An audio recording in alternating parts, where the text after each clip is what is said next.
we're in a situation where, well, we're going to have to, I know I'm going to go to the vice president in a second. She's my boss.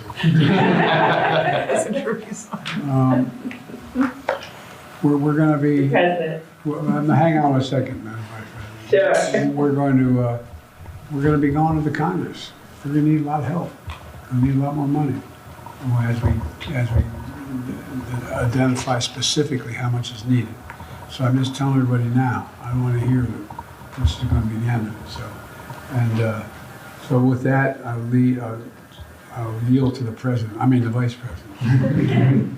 Is that clearly this guy is not checking for Kamala Harris at all. I mean, he might as well just go ahead and drop the charades and just say that he endorsing Trump. Now, one thing that I do see, and you'd have to be from Michigan in a lot of instances to be able to recognize it, is I see Jennifer Granholm. Who is Jennifer Granholm, ladies and gentlemen? Jennifer Granholm is the former governor of Michigan during a time where Michigan was suffering the most. I believe that she was the governor of Michigan in the 2008 financial crisis, if I'm not mistaken. Somebody jog my memory and help me to understand it. I'm not sure.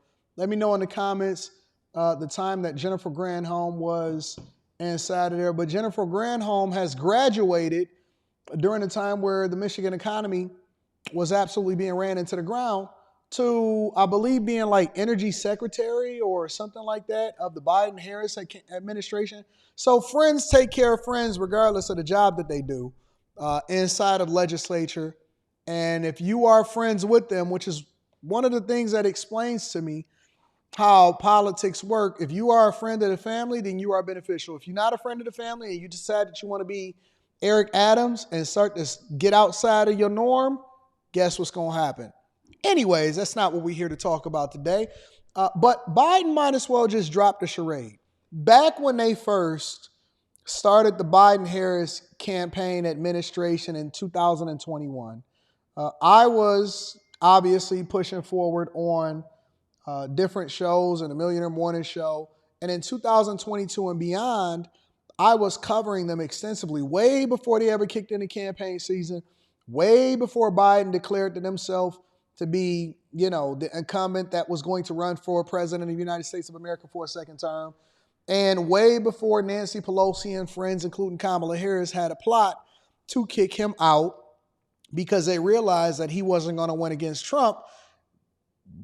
They didn't realize that Kamala Harris, once she started speaking, absolutely nobody was going to rock with her, and that we was going to remember why we didn't vote for her in the primary in 2019 when Tulsi Gabbard was beating her up.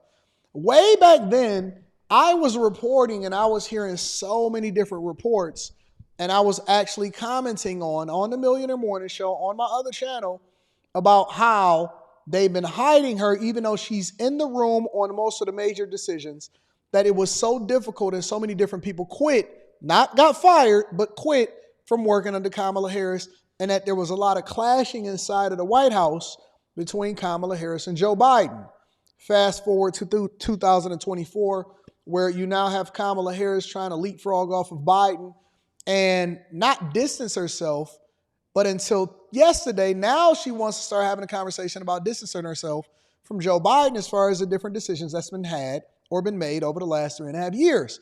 But it still remains to be said that Biden was pushed out because I believe that Kamala Harris is opportunistic, even though he was the one that hand-selected her to help him win the black woman and black vote to get him to be president of the United States of America in 2020, number one. And number two, I truly believe in my heart, and you cannot convince me otherwise, especially when he was talking about the relationship with Ron DeSantis in Florida during the Milton and the Helene response, and he was given so many accolades in the midst of Kamala Harris actually disagreeing and saying that DeSantis was putting politics over the people, and Biden 100% disagreed with that and just said it off the cuff like, man, listen, bro, he's been great, this and that, so on and so forth. So he's went against party politics to basically make her look bad on several different occasions,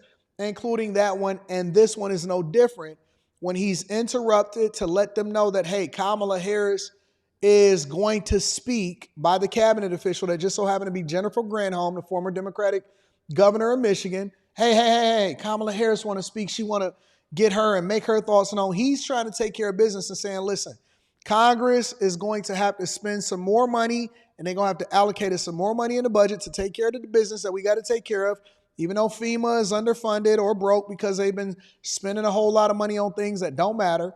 Kamala Harris, Cam, want to speak because she wants some visibility. She wanted some visibility when it came to bringing the people home over there from Russia, even though we got a bad deal on that.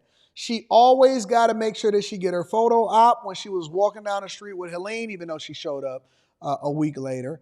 And she got to make sure she get her photo op because she want to make sure, just like all of these chicks and these Instagram models, they got to make sure that they let you know because it's promotion, marketing and promotion. Marketing and promotion, especially during an election season, is more important than policy and people that are better suited for the job.